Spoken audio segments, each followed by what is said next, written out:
శ్రీరామనవమి శుభాకాంక్షలు అండి. సో ఇప్పుడు మేము ఏంటంటే లైక్ నియర్ బై టెంపుల్కి వెళ్తున్నాము. మాకు దగ్గరలో ఒకటి రామాలయం ఉన్నది. ఇంట్లో అనేది మేము పూజ చేసుకున్నాము, రామదేవుని. సో అది కంప్లీట్ అయితే అయిపోయింది. ఇప్పటికే టైం లేట్ అయిపోయింది, 11:30 అయిపోయింది. ఇప్పుడు మనం ఫాస్ట్గా గుడికి వెళ్ళిపోవాలి.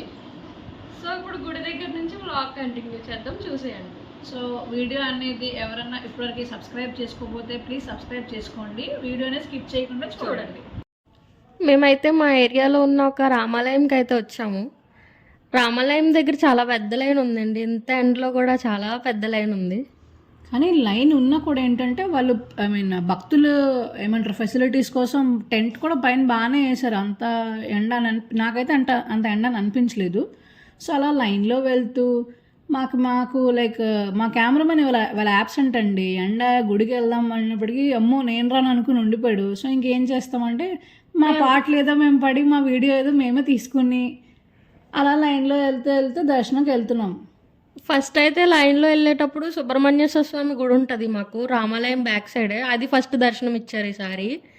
అది అలా దర్శనం చేసుకొని బయటకు వచ్చేసి మళ్ళీ ఆ లైన్లో అంత పెద్ద లైన్లో ఉన్నప్పుడు ఈ లోపు మా అన్నయ్య వదిన కూడా వాళ్ళ దర్శనం అయిపోయి కనిపించారు. మీరు చూడండి, వస్తారు ఇప్పుడు.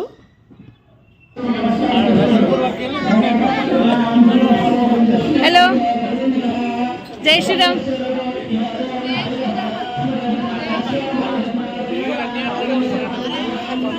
జై శ్రీరామ్,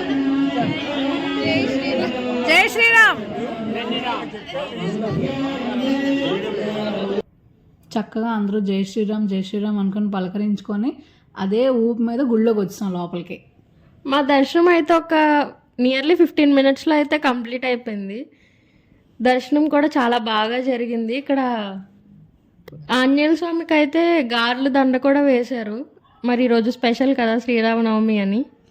సో అలా ఆంజనేయ స్వామి అలా పక్కకు వెళ్తే చూడండి శ్రీరామచంద్రుడు ఎంత చక్కగా ఎంత ముచ్చటగా కనిపిస్తున్నాడు అమ్మవారితోని.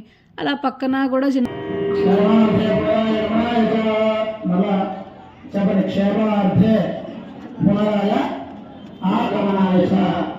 అంటే స్వామి మళ్ళా గణపతి ఉద్భాసన చేయండి. మీ యొక్క అనుగ్రహం వచ్చేసింది కాబట్టి మళ్ళా మీరు బయలుదేరండి. క్షేమార్థే పునరాయణం, మళ్ళా మీకు క్షేమంగా ఉండి మళ్ళీ ఏదైనా కార్యం తలపెట్టి మళ్ళీ రండి అయ్యా. ఎవరైనా బంధువులు మన ఇంటికి వచ్చేటప్పుడు మళ్ళా